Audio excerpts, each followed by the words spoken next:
Magandang araw po sa inyong lahat, mga minamahal ko pong mga followers. Sa araw na ito, actually po, naipakita ko na po ito noon, ang estado po ng aking buhay.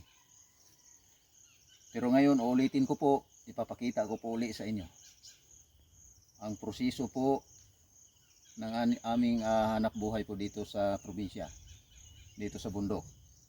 So ito po, ipapakita ko po sa inyo kung paano po ang proseso sa pagkukupra.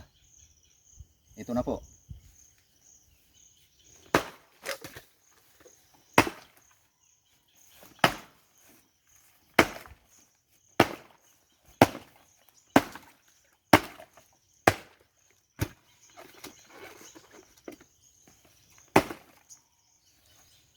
So ito na po.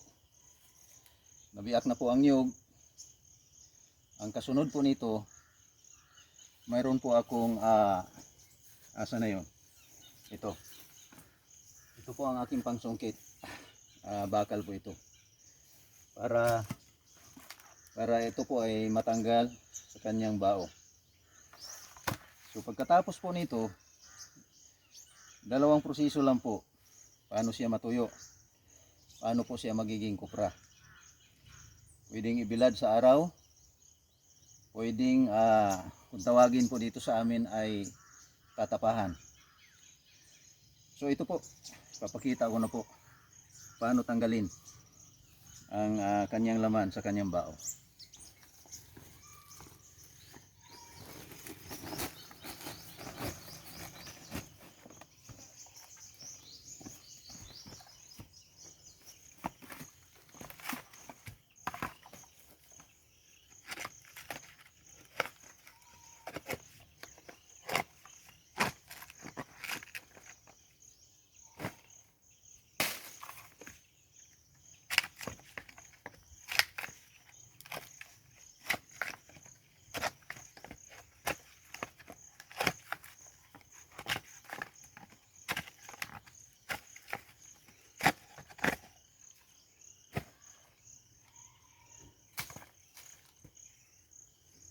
So ito lang po ang proseso.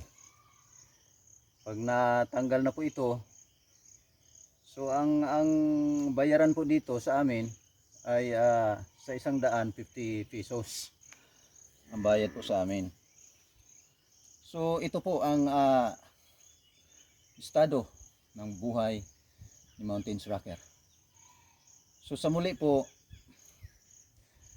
uulitin ko po, maraming salamat po sa inyong lahat, sa suporta nyo po, sa patuloy nyo pong pagsuporta sa akin sa larangan po ng pag-awit, sa simpleng kakayahan ko po sa pag-awit.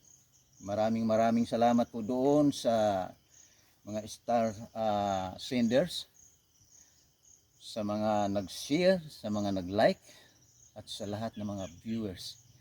Maraming salamat po sa inyong lahat. Kaya po ito, papatuloy ko po ang aking